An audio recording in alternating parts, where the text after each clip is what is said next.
Nikki Giovanni, and this piece is called The Waters of Healing.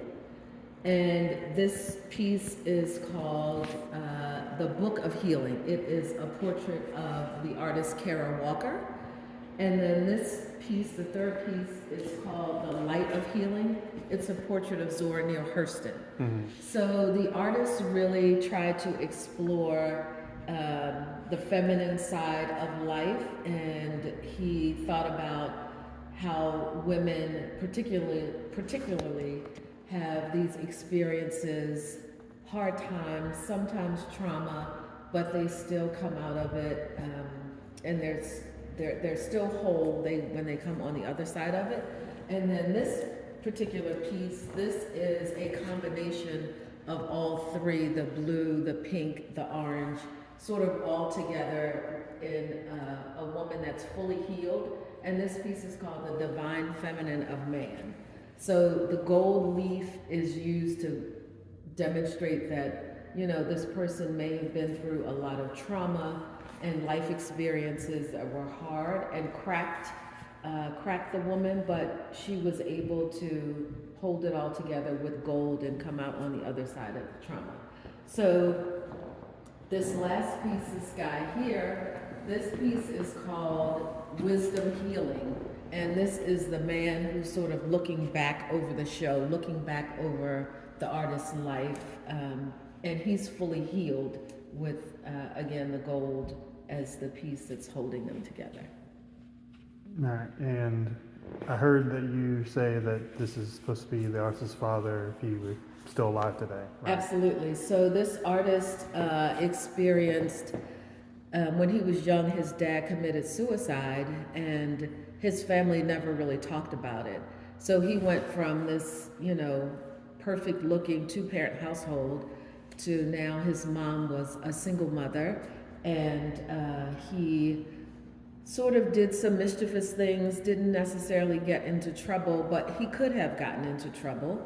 And the pieces on the left, those particular young men are some juvenile mugshots that just represent his early informative teenage years, where he was doing some things, but like I said, he didn't get caught. And then at the end, the other two pieces are about him coming into work and just the struggle around labor, and are we working for ourselves, or what are we really working for?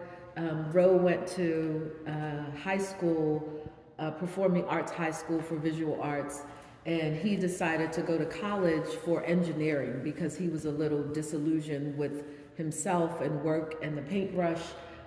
So he went to college, undergrad for engineering, and then he came to Baltimore for graduate school. He went to MICA for fine art, and he started painting again. But he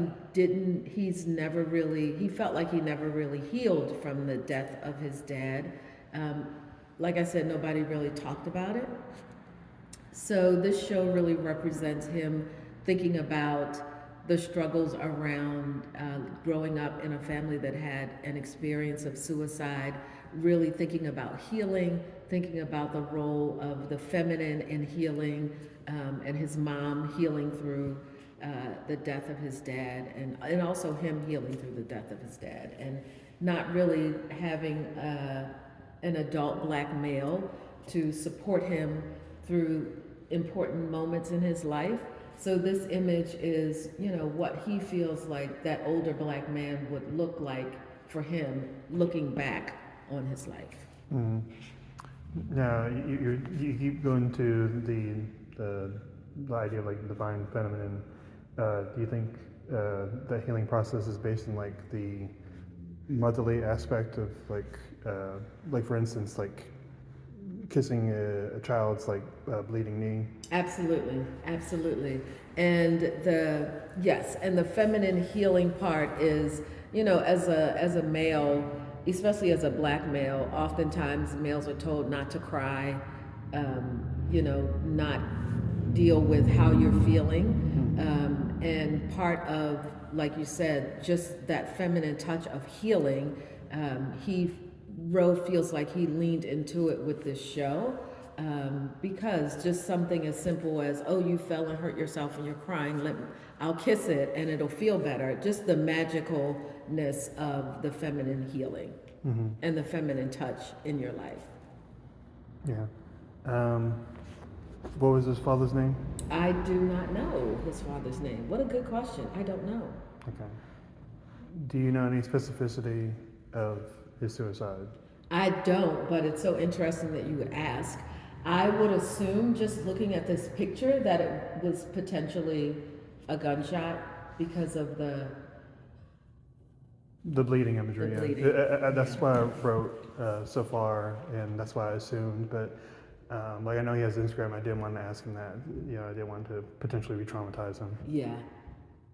Yeah. I have not asked, but I can assume.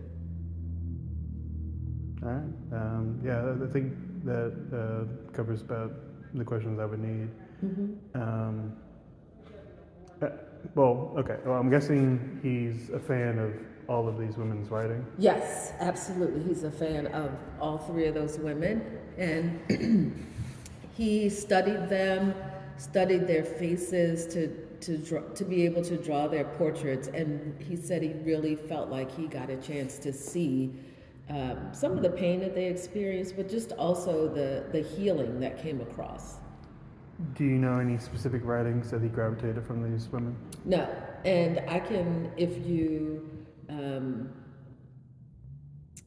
give me until tomorrow, I could get some more insight for you.